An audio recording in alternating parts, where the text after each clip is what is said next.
Welcome back mga kaibigan. Pag-uusapan natin dito si Yuki Kawamura na nasa NBA Summer League. Sinabing gusto niyang makalarong muli si Kai Sotto at sinabi pa niya ang dapat i-prepare ni Kai para dito sa NBA. Simulan po natin dito, di ba ongoing po ngayon ang NBA Summer League at naglalaro po dito ngayon ang Asian superstar na si Yuki Kawamura ng Japan sa Indiana Pacers kung saan impressive po ang kanyang mga naging performances. Eto mga kaibigan, kilalang kilala po siya ng mga Pinoy dahil dating teammate po siya ng ating si Kai Sotto sa Yokohama B. Corsair ng B-League. So kahapon po sa Media Day sa Summer League ng Pacers, na-interview po siya at natanong po siya ng isa nating kababayan about dito nga kay Kai Sotto na dati niyang teammate. Ito, pakinggan po natin. Yuki, I'm from the Philippines. I wanted to ask about your former teammate Kai Sotto in Yokohama. Kai Sotto? Yeah. Okay. How was he as a teammate before? What type of player do you think he was when you were playing with him? I love playing. I loved playing with him. You know, he's so tall, and then he can pretty much everything. You know, he can dribble, he can pass, he can shoot. Of course, he can dunk.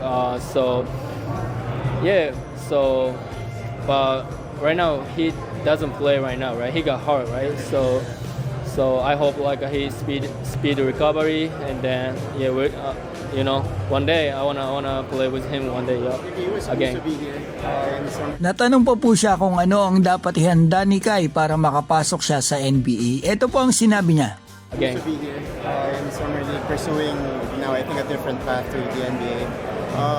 What do you think would be something that he needs to prepare for before he gets here? They're so physical, you know. They are so physical. That's why we ready to like their physical defense.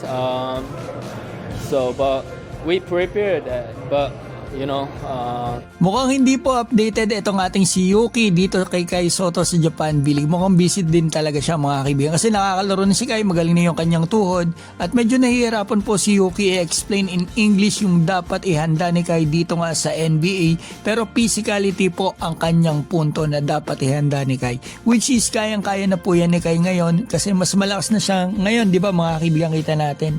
At umaasa si Yuki na one day makakalaro niyang muli si Kai. Sana mga kaibigan sa NBA yan next year kasi ngayong taon mga kaibigan mag-NCAA si Kai hanggang April nga po yan 2027.